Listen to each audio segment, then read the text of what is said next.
నాకు ఆ విషయం తెలిసిన వాళ్ళకే తెలుస్తుంది. పూర్వకాలంలో తుంగధ్వజుడు అనేటువంటి మహారాజు ఉండేవాట. ఆయన చక్కగా ధర్మంగా రాజ్య పరిపాలన చేస్తూ ఉండేవాడు. అయితే ఒకరోజు ఉదయాన్నే తన సైన్యాన్ని తీసుకుని అడవిలోకి వెళ్ళాడు. అనేకమైన వన్యమృగాలను సంహరించాడు.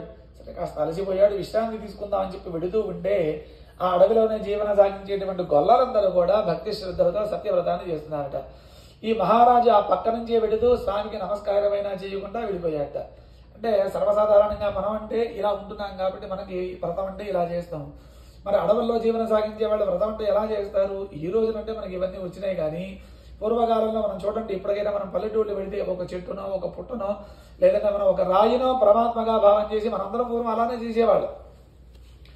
ఇప్పుడు ఫోటోలు అంటూ వచ్చినాయని ఫోటోలు రాకముందు ఏం చేసేవాళ్ళం తెలిసి, ఇంతకు ముందు మనం ఇంట్లో గృహప్రవేశం అయినప్పుడు గోడకి పసుపు రాసి నామాలు పెట్టేవాళ్ళం. దాంట్లో ఉద్దేశం ఏంటి? ఫోటోలు లేవు అప్పుడు. అందుకనేంటి, ఏదో ఒక నామాన్ని భగవంతునిగా భావం చేసి ఆ నామాన్ని వెంకటేశ్వరుడిగా భావం చేసి పూజ చేసేవాళ్ళు. ఇప్పుడు దొరుకుతున్నాయి కాబట్టి అటువంటి అక్కర్లేదనమాట. ఈ మహారాజు ఆ పక్క నుంచి వెడుతూ ఆ స్వామికి నమస్కారమైన చేయకుండా వెళ్ళిపోయాట. సరే, వీళ్ళందరూ కూడా వ్రతం పూర్తి చేసుకున్నారు. మహారాజు వచ్చాడన్న విషయం తెలిసి ఒక ఆకులోనేమో స్వామి ప్రసాదాన్ని, ఒక మట్టి పాత్రలో స్వామి తీర్థాన్ని తీసుకుని మహారాజు దగ్గర ఉంచి వాళ్ళు పూజా ప్రాంగణానికి వెళ్ళిపోయారట. ఈ మహారాజు నిద్ర నుంచి మేల్కొన్నాడు. ఎదురుకుండా ఉన్నటువంటి తీర్థ ప్రసాదాలు చూశాడు. నీచంగా భావించాడు.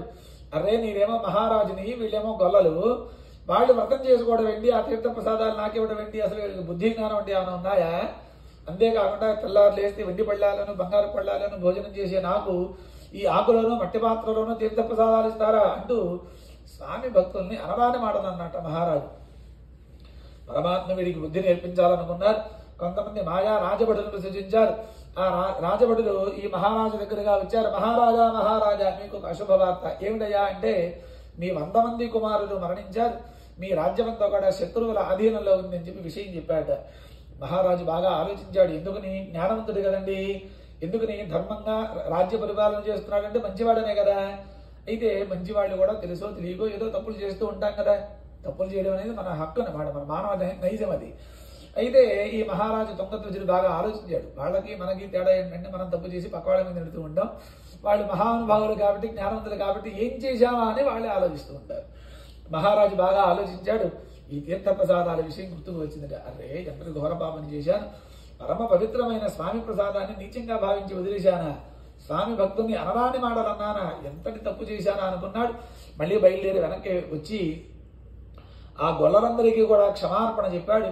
మరలా చక్కగా భక్తి శ్రద్ధలతో తీర్థ ప్రసాదాలు తీసుకొని బయలుదేరి రాజ్యానికి వచ్చాట. ఇందాక తన ఉదయం అడవికి వెళ్ళేటప్పుడు ఎలా అయితే ఉందో, తను వచ్చినప్పుడు కూడా అలానే ఉందిట. అంటే తన కుమారులందరూ కూడా సజీవులై ఉన్నారట. ఈ మహారాజు చాలా ఆనందించాడు.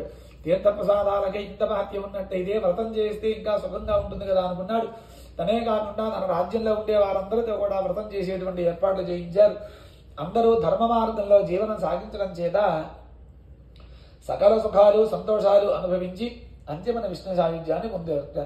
ఎవరైతే ఈ సత్యవ్రతాన్ని వ్రతం చేయడానికి అవకాశం లేని వాడు వ్రతం చేసేవారికి సహకరించినా, లేదా వ్రతాన్ని చూచినా, లేదా కథను అప్పుడప్పుడు నిద్రపోతూ మధ్య మధ్యలో కథను విన్నా, ఏమండి తర్వాత లేదా కథాక్షతలు భక్తి శ్రద్ధలతో శిరస్సును ధరించిన వారందరికీ కూడా చక్కగా సత్యదేవుని యొక్క అనుగ్రహం చేత సకల సుఖాలు సంతోషాలు అనుభవించి విష్ణు సాయుధ్యం కలగాలని కోరుకుంటూ శ్రీమద్ రమారమణ గోవింద, ఏడుకొండలవాడ వెంకటరమణ గోవింద గోవింద, ఆపదమృక్కులవాడ వడ్డీ కాసులవాడ గోవింద గోవింద, శ్రీ సత్యనారాయణ స్వామికి జై.